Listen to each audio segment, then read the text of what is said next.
Hello dear students, সকলকে welcome. আমি মুবারক হোসেন। তোমরা আমাকে দেখছো GWM ফেসবুক পেজ এবং ইউটিউব চ্যানেলে। আমি নবম দশম একাদশ দ্বাদশ শ্রেণীর জিওগ্রাফি পড়াই।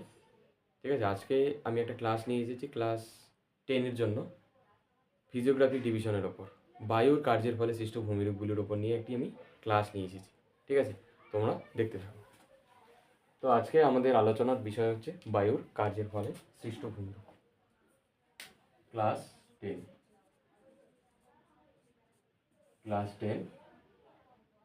বিষয় হচ্ছে বায়ুর কার্যের ফলে সৃষ্ট ভূমিরূপ।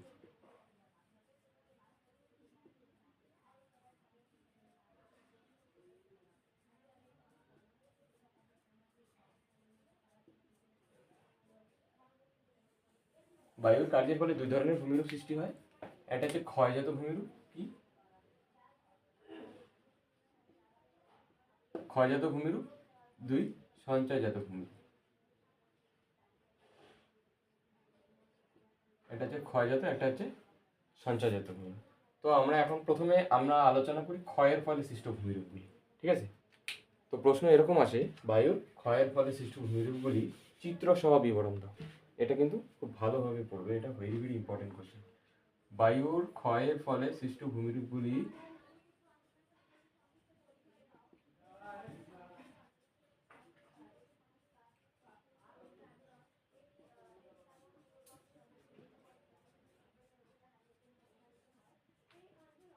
চিত্র সহ বিবরণ দাও।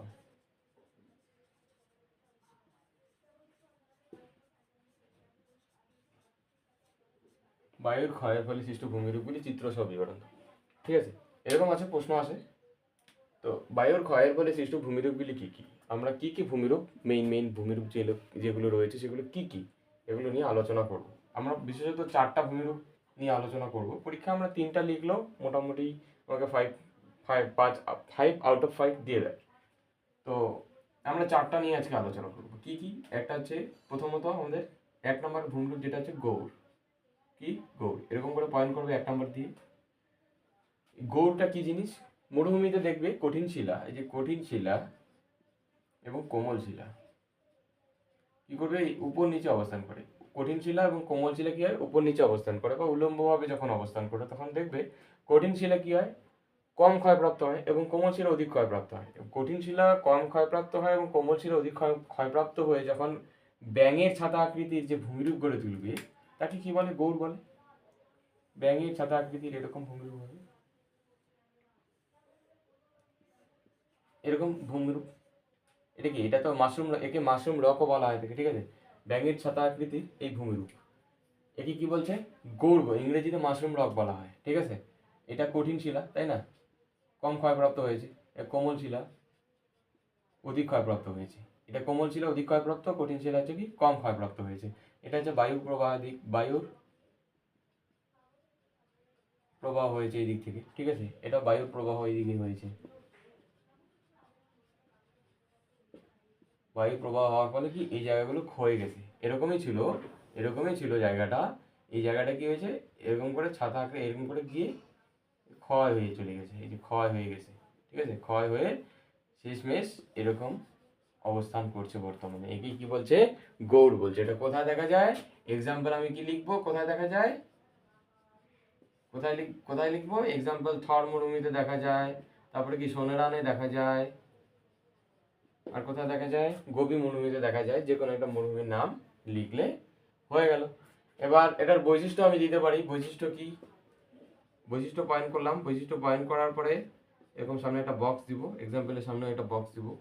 বৈশিষ্ট্যর মধ্যে কি লিখবো? 1 নম্বর 2 নম্বর করে লিখবো। এই যে এর বৈশিষ্ট্যগুলি হলো, দেওয়ার পরে 1 নম্বর কি লিখবো? এটা ব্যাঙের ছাতা আকৃতির হয় থাকে। তারপরে উপরের দিক কঠিন শিলাটা কম ক্ষয়প্রাপ্ত এবং কোমল শিলা অধিক ক্ষয়প্রাপ্ত হয়।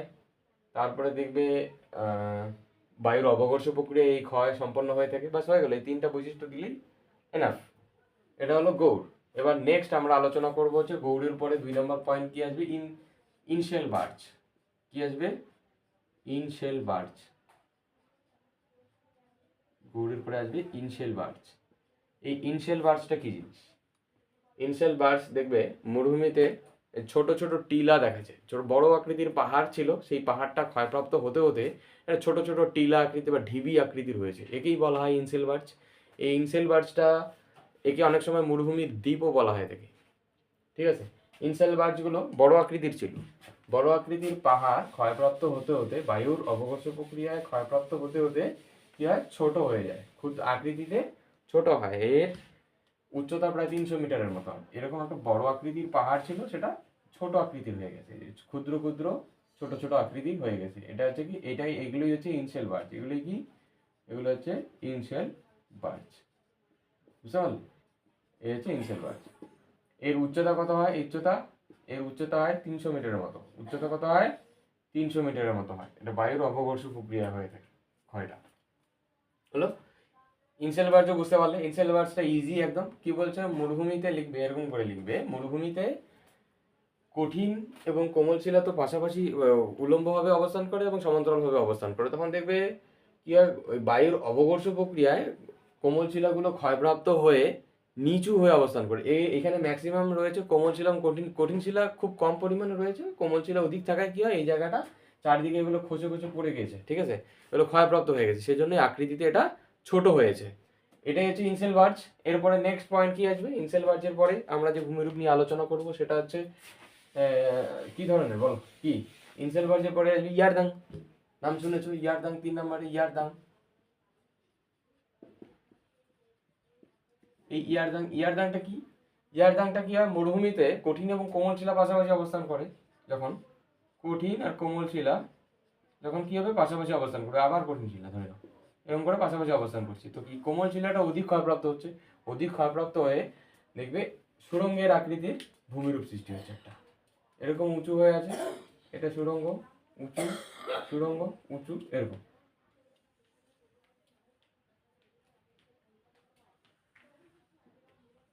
সুড়ঙ্গ, উঁচু,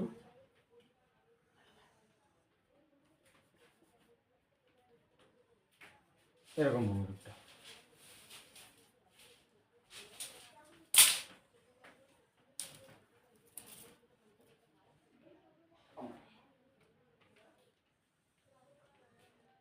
ঠিক আছে।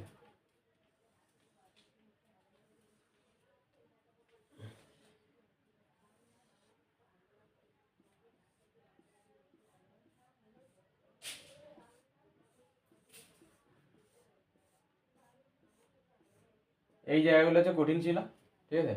এই জায়গাগুলো হচ্ছে কি, এগুলো হচ্ছে কঠিন শিলা। এই যে দেখবে মাঝখানে এই জায়গাগুলো হচ্ছে কোমল শিলা। কঠিন শিলা এবং কোমল শিলা, দেখো এই কঠিন শিলা, কোমল শিলা, আবার কঠিন শিলা, আবার কোমল শিলা, আবার কঠিন শিলা। এরকম করে যখন কঠিন শিলা এবং কোমল শিলা পাশাপাশি অবস্থান করবে, তখন দেখবে কোমল শিলা অধিক ক্ষয়প্রাপ্ত হয়েছে। বায়ুর আঘাতে কি হয়, অধিক ক্ষয়প্রাপ্ত। এই যে বায়ু এইদিকে, এটা একদমই ছিল এরকম এরকম সমান ছিল প্লেন, এবার এটা ক্ষয়প্রাপ্ত হয়ে এটা এই বায়ুর সুড়ঙ্গ পথ হয়ে গেছে। দেখো বায়ুর আঘাতে এটা ক্ষয় হয়ে গেছে। এই ক্ষয় হওয়াতে বায়ু এদিক থেকে এদিকে চলে যায়, এদিক থেকে এদিকে চলে যায়, এটা বায়ুর প্রবাহ পথ হয়ে গেছে। এই জায়গাগুলো এরকম একটা বৃহৎ আকৃতি, যে জায়গাটা উঁচু হয়ে আছে, এই যে উঁচু হয়ে আছে, এটা এটা উঁচু হয়ে আছে, এটা কঠিন শিলা দ্বারা গঠিত ভূমি। এটা উঁচু হয়ে আছে জন্য, কঠিন শিলা দ্বারা গঠিত জন্য সেটা উঁচু হয়ে ক্ষয়প্রাপ্ত হতে পারেনি, সেজন্য উঁচু হয়ে আছে। এটা কোমল শিলা, সেটা ক্ষয়প্রাপ্ত হয়ে নিচু হয়ে গেছে এবং বায়ু এদিক দিয়ে বায়ু প্রবাহিত হয়, শো শো শো শো করে বায়ু প্রবাহিত। এই যে এটা এবং এটা আর এটা, এগুলো হচ্ছে কি ইনসেলবার্জের উদাহরণ। এগুলো হচ্ছে ইনসেলবার্জ, ঠিক আছে। একটা লম্বা শৈলশিলার মতো গঠিত হয়েছে এটা ভূমিরূপটা, ঠিক আছে। এটা হচ্ছে ইনসেলবার্জ। কোথায় দেখা যায়, সরি ইনসেলবার্জ কেন, ইয়ারদাং। এটা কোথায় দেখা যায়, এটা হচ্ছে দেখা যায় থর মরুভূমিতে দেখা যায়, তারপরে কোথায় দেখা যায়, সোনেরানে দেখা যায়, গোবি মরুভূমিতে দেখা যায়, এগুলো লিখবে। এবার ইয়ারদাং, এই যে ইনসেলবার্জটা বারবার আসছে। এবার ইয়ারদাং কি আছে, এই ইয়ারদাং যখন আবার দেখবে, এখানেও তো কঠিন শিলা এবং কোমল শিলা রয়েছে, এই জায়গাগুলো যখন আবার ওই ফেটে যাবে, এই জায়গাগুলো ফেটে গিয়ে এরকম সুড়ঙ্গের মতো সৃষ্টি হয়, এরকম এরকম হয়ে যাবে, আলাদা বিচ্ছিন্ন হয়ে যাবে, টেবিল আকৃতির হবে, ঠিক আছে। এরকম বিচ্ছিন্ন হয়ে যাবে, এইদিকে এরকম এটা বিচ্ছিন্ন হয়ে যাবে, বিচ্ছিন্ন হয়ে ছোট ছোট টেবিল আকৃতির হবে। এটা এই যে এরকম হয়ে গেল, আলাদা। আগে ছিল 3টা শৈলশিরা, এবার দেখো আলাদা আলাদা হয়ে গেছে, 6টা ভাগে হয়ে গেছে। এরকম ক্ষুদ্র ক্ষুদ্র ক্ষুদ্র ক্ষুদ্র ভাগে বিভক্ত হয়ে যায়। এটা একটা, এটা একটা, এটা এরকম ক্ষুদ্র ক্ষুদ্র ভাগে বিভক্ত হয়ে যায় বায়ুর আঘাতে, দেখবে এটাও আবার ক্ষয়প্রাপ্ত হয়ে যায়। এগুলো হচ্ছে যখন এরকম ক্ষয়প্রাপ্ত হতে হতে একদম ক্ষুদ্র ক্ষুদ্র ইয়েতে পরিণত হবে, খণ্ডে পরিণত হবে, সেটা হচ্ছে তখন তাকে বলছে কি জিউগেন বলছে। কি বলছে? জিউগেন বলছে। কি বলছে? জিউগেন। বলো। এগুলো কি হয়? এগুলো টেবিল আকৃতি দেখতে হয়। যখন প্রত্যেকটা পয়েন্টই লিখবে না, কি করে লিখবে বলো তো? এই যেমন গৌড় লিখলাম, গৌড়ের ক্ষেত্রে আমি কি লিখবো? গৌড় পয়েন্ট করার পরে এখানে আমি বৈশিষ্ট্য পয়েন্ট করবো। বৈশিষ্ট্য পয়েন্ট করলাম, তারপরে কি করব? উদাহরণ পয়েন্ট করব। কি পয়েন্ট করব? উদাহরণ। এবং তার সাথে এই পয়েন্টটা লেখা হয়ে গেল, এর ছবি আমি এখানে বক্স করে নিচে ছবি এঁকে দিলাম। এটার পরে 2 নম্বর পয়েন্ট করলাম কি? In-cell Wirtz. 2 নম্বর পয়েন্ট করলাম ইনসেল ভার্চ। সেম ভাবেই সেটারও বৈশিষ্ট্য লিখবো এরকম করে, ইনসেল ভার্চ, বৈশিষ্ট্য, তারপরে কি? উদাহরণ, এরকম লিখলাম। একটারে দেখো 3টা করে পয়েন্ট হচ্ছে, একটা সংজ্ঞা গেল, বৈশিষ্ট্য গেল, উদাহরণ গেল, এটার সংজ্ঞা গেল, বৈশিষ্ট্য গেল, উদাহরণ গেল। এরকম করে যখন আমি 3টা ভূমিরূপ লিখবো না, তখন আমার 3টা ভূমিরূপ লেখার পরেও আমি আবার নিজে এদের ছবি অ্যাটাচ করবো সঙ্গে। এই ছবি দেওয়ার পরে আমার দেখবে তিনটা কয়টা হলো? 9টা পয়েন্ট, প্রায় 9টা পয়েন্ট হলো। 9টা পয়েন্ট একটা প্রশ্নের জন্য, তাহলে কি আমাকে 5 মার্কস দেবে না? তুমি একবার ভাবো। এরকম করে ছবি এঁকে যদি আমি কোশ্চেনটা নোটটা নামিয়ে দিয়ে আসি, আমাকে 5 আউট অফ 5। আর কোনো গল্পই নেই সেখানে। ঠিক আছে? তো আজকে এটুকুই থাক, ভিডিওটা দীর্ঘায়িত হয়ে যাচ্ছে। এর পরবর্তী ক্লাসে আমি সঞ্চয়জাত ভূমিরূপটা আলোচনা করব। ঠিক আছে? তো টাটা, সকালে ভালো থেকো, ভালো করে পড়াশোনা করো। বাই। ও, আরেকটা ইম্পর্টেন্ট নিউজ, আমাদের চ্যানেলে নতুন হয়ে থাকলে বা পেজে নতুন হয়ে থাকলে একটু সাবস্ক্রাইব করে দিবে, লাইক করে দেবে, শেয়ার করে দেবে ভিডিওগুলো, কমেন্ট করবে। সাপোর্ট করলেই ভালো ভালো ভিডিও নিয়ে আসতে পারবো। তোমাদের সাপোর্টগুলোই আমাকে মোটিভেট করবে ভিডিও ক্রিয়েট করতে, ক্লাস নিয়ে আসতে। ঠিক আছে? ধন্যবাদ।